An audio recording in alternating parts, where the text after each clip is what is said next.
So, how to remove the back of a snap-on watch back which has no helpful little notch underneath it to help lever it off.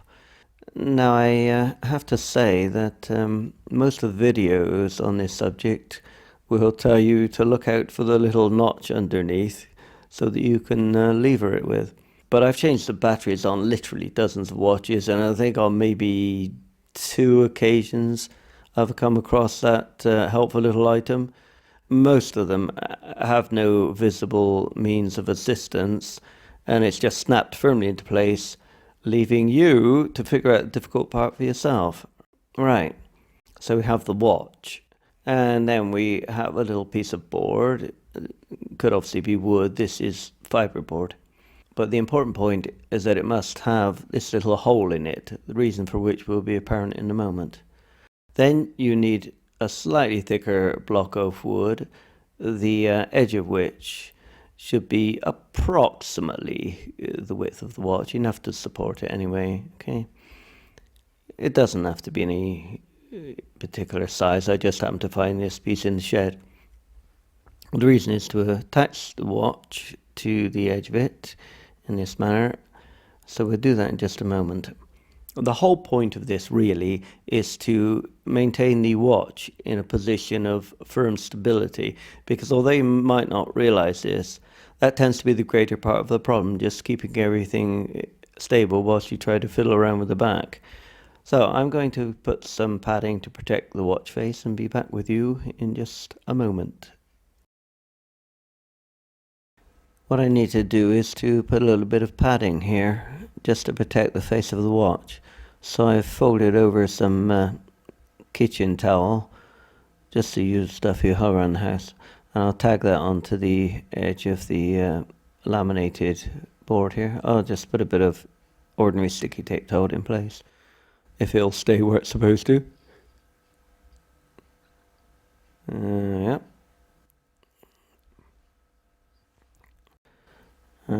This isn't anything highly technical, it's just straightforward stuff to protect the face of the watch.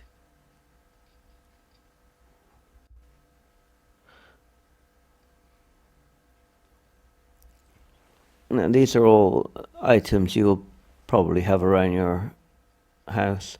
So let's attach to the watch firmly, that being the key word, firmly to the edge of this. It has to be so that the winder is just slightly protruding from the edge of the board. So I'll need some strong tape to hold this in place, and I've got some here. And this is really good stuff. I'll cut up a couple of slim pieces.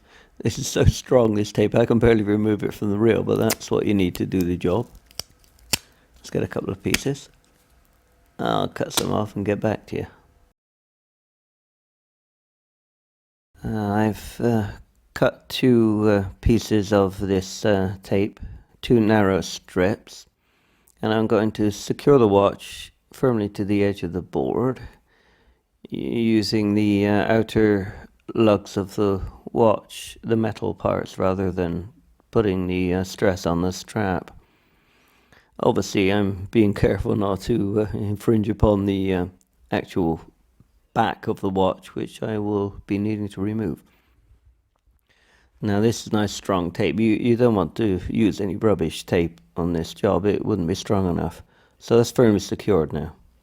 And this is the whole point, see? This is going to keep everything nice in place.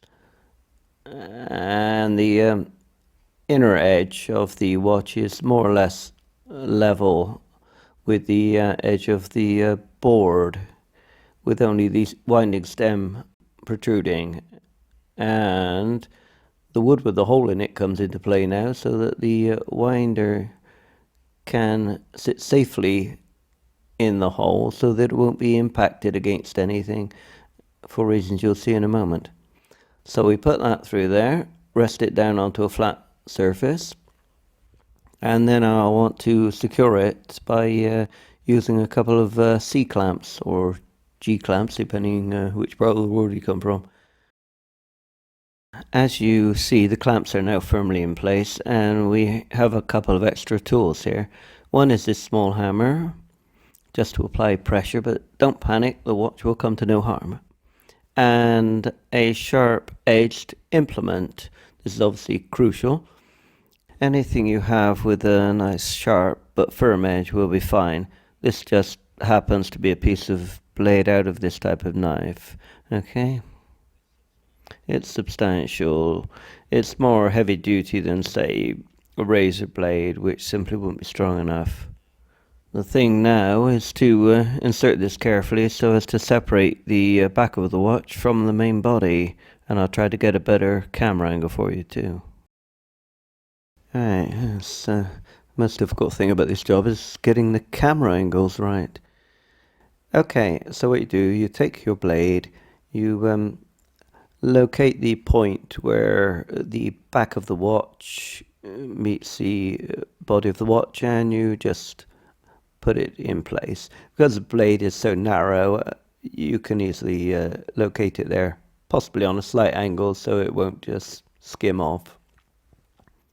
And you just tap it a few times, not too hard, you don't have to tap it heavily. Move the blade along a little bit as you go. Right. I would expect it to come away quite soon. You could angle the blade a little bit there to help push it away. There we go. There we go.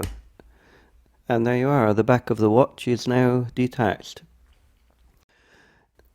Now, I would emphasize that if this looks too easy to be true, because you've probably struggled with it, as I did before I devised this method, the real thing here is just the fact that everything is held in a fixed position.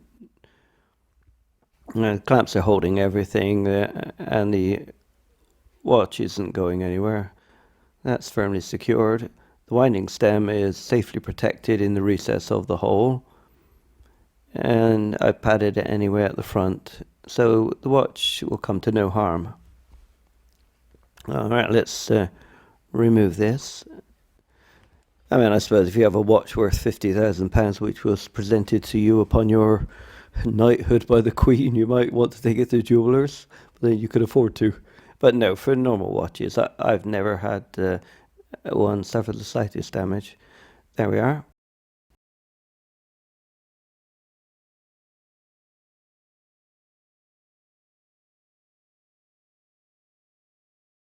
Now, the reason why you have removed the back of your watch is probably to change the battery, so we'll have a quick look at that whilst we're here.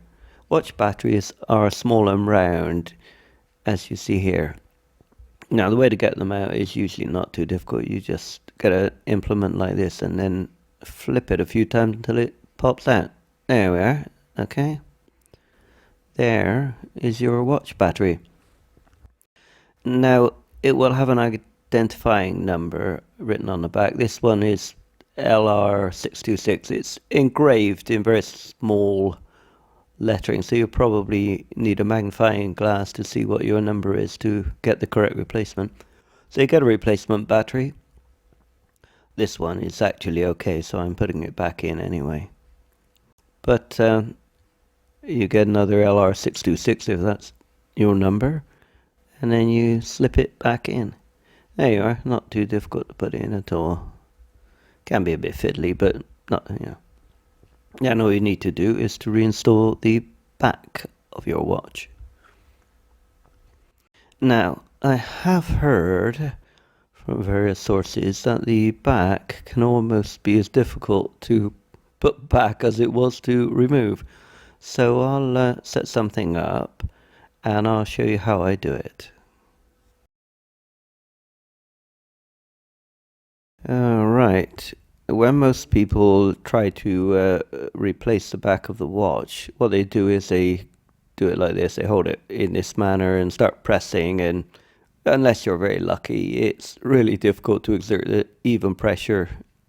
And of course, you don't want to push it too hard on the other side because you're afraid of damaging the perspex or glass or whatever it is. So you need to be able to exert the necessary force, but without any risk of causing damage to the front. So here is what I have set up, and this is the way I always do it. 2 pieces of board here. Okay, the white part is just the table underneath. 2 pieces of board of the same thickness, clamped down, spaced apart in such a way that when I put the watch face down, like this, the board is supporting the metal parts of the watch at the front and not touching the glass. Alright? We've got complete support on the strongest part. The face of the watch is not touching the table. I could press as hard as I like and the front of the watch will never impact with the table. But if you've been watching this far, you will know by now that the key to everything is, let me hear you say it, stability. I need to hold the watch firmly in place. I'll just put this little bit of padding underneath. Not really necessary, but I'll put it there anyway. And then I'm going to tape the watch firmly in place so that it won't move around. Now I hope that you can all see this quite well. The watch is fixed firmly in place. The watch face is not touching the table. It's held in suspension by the 2 boards which are supporting the metal parts of the watch. So here's the back, which I'm now going to clip on. Note that there's a little recess which is designed to make space for the winding stem so it aligns with the side of the winder. Try to put it around the other way, it wouldn't go on and would probably damage the winder. So make sure you have the recess on the correct side. Alright, just drop that into place. Because everything is supported, you have your hands free to apply as much pressure as you like.